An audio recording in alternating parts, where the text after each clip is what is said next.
Halo, bertemu kembali dengan saya, Anggoro Santoso, dosen pengampu mata kuliah podcast dan radio digital, Prodi Komunikasi. Baiklah, selamat bertemu kembali rekan-rekan mahasiswa di minggu ketiga pembahasan tentang materi podcast yang hari ini kita akan masuk pada materi tentang audiens dan partisipasi. Kita bagaimana memahami audiens podcast. Siapa yang mendengar, kenapa mereka bertahan. Ini topik yang menurut saya sangat menarik, bahkan krusial kalau kita ingin podcast kalian benar-benar punya dampak. Hari ini kita akan bahas soal audiens, seperti saya kemarin singgung ya, bahwa hari ini akan membahas tentang audiens. Siapa sih sebenarnya pendengar podcast itu? Apa yang membuat mereka bertahan, bahkan jadi loyal fans misalnya. Dan bagaimana kita bisa mengajak mereka lebih aktif terlibat. Ingat, podcast bukan cuma bicara loh, tapi soal didengarkan. Dan untuk didengarkan kita harus paham siapa yang mendengarkan. Seperti itu. Mengenal audiens podcast. Kita akan bahas segmentasi audiens podcast. Menurut riset dari Nielsen dan Spotify, Gen Z dan milenial adalah pendengar podcast terbesar di Indonesia. Mereka mendengarkan sambil multitasking, seperti nyetir, bersih-bersih, olahraga. Ya, topik populernya adalah self-improvement, kisah nyata, horor, keuangan, bahkan gosip ya. Segmentasinya itu bisa dibagi berdasarkan demografi. Misalnya usianya berapa, gender, pekerjaan, lalu dibagi juga dalam psikografi, minatnya, gaya hidup, serta kebutuhannya apa. Edukasi, apakah hiburan, inspirasi, atau cuma pelarian. Contoh podcast Biar Lega, cocok untuk pendengar Gen Z yang butuh healing dan obrolan ringan.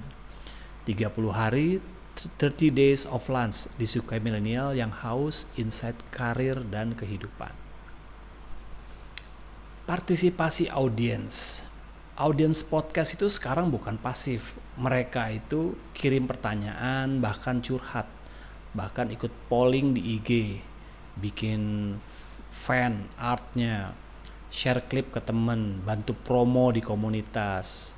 Dari teori participatory culture dari Henry Jeffkin menjelaskan bagaimana audiens ingin punya peran aktif, bukan cuma jadi penonton. Podcast seperti Rintik Sendu misalnya sering melibatkan curhatan pendengar sebagai isi episodenya. Ini bentuk partisipasi audiens yang kuat. Ada studi kasus ya tentang social podcasting, levels of podcast audience participation, membagi partisipasi menjadi 3 level. Partisipasi audiens maksudnya ya. Misalnya ada passive listening, hanya mendengarkan saja. Kemudian dari active engagement, ikut diskusi, komen, share. Ada juga co-creation, ikut bikin konten, kirim cerita, collabs. Contoh nyata, podcast teman tidur sering mengangkat cerita dari pendengarnya dan dibacakan langsung oleh host. Audiens bukan cuma pendengar, tapi ikut membentuk isi.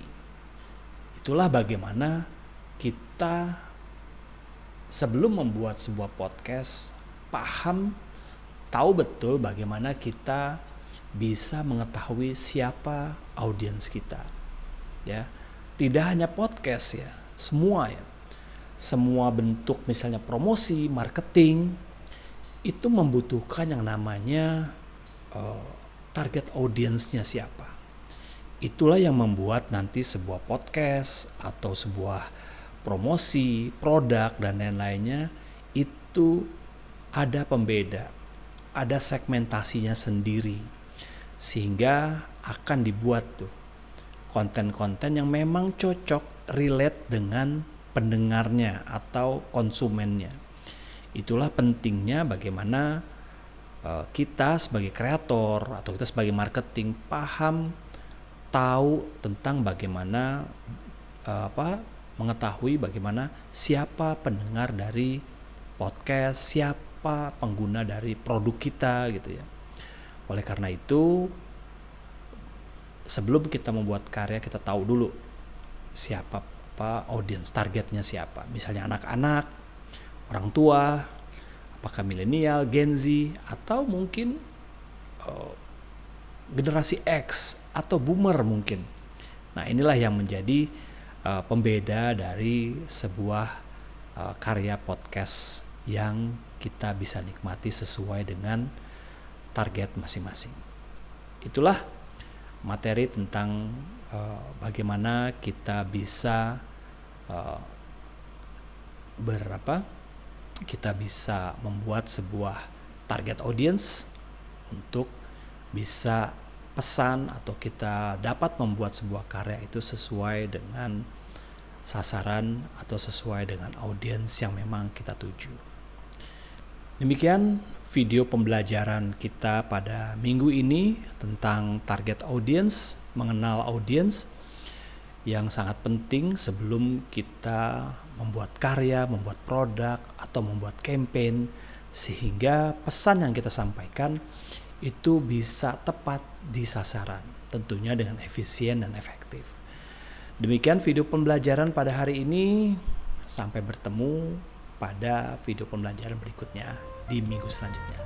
Terima kasih, saya Anggoro, sampai jumpa.